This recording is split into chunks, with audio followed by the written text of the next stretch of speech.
Thank you, Madam Deputy Speaker. It's a privilege to stand here during Youth Voice in Parliament Week to present a speech written by 14-year-old Joshua Patrick from Northern, which is in the great electorate of Durack. I was very impressed by Joshua's understanding of some of the key issues affecting regional and remote Western Australia. I truly appreciate the effort that he has gone to ensure that his experience is heard. This is what Joshua wrote. Having personally had lived experience or had those in my immediate family experiencing disability, caring role and accompanying poverty, complex medical issues and unnecessary health system battles, the inherent isolation and diminished opportunities for those living in regional and remote WA, and domestic violence and sexual abuse, I am well placed to comment on what the new Parliament should achieve. I am also a passionate, creative experimenter in the realm of affordable, achievable, sustainable environmental practices and solutions.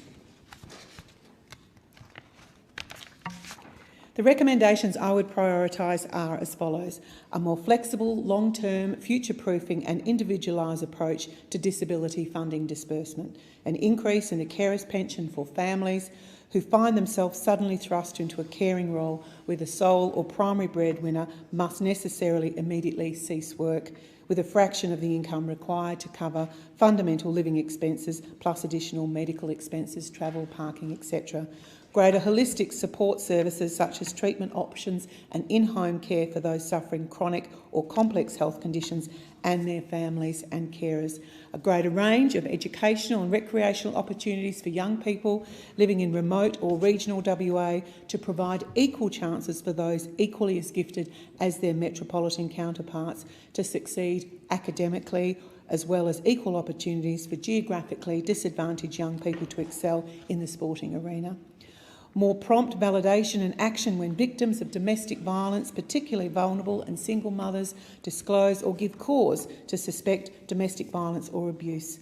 Finally, continued and increased support for schemes to encourage and provide resources for young people with the intelligence, passion, drive, energy, opportunity and creativity to come up with the solutions, suggestions or proposals that may prompt society to stop living so unsustainably, whether larger or smaller scale ideas such as the Water Corporation's Think Tank Challenge, which I am a finalist. I hope you will see that I am well placed to make the above recommendations knowledgeably and from a position of rare and unique insight due to the diverse range of life circumstances I have personally experienced in my life.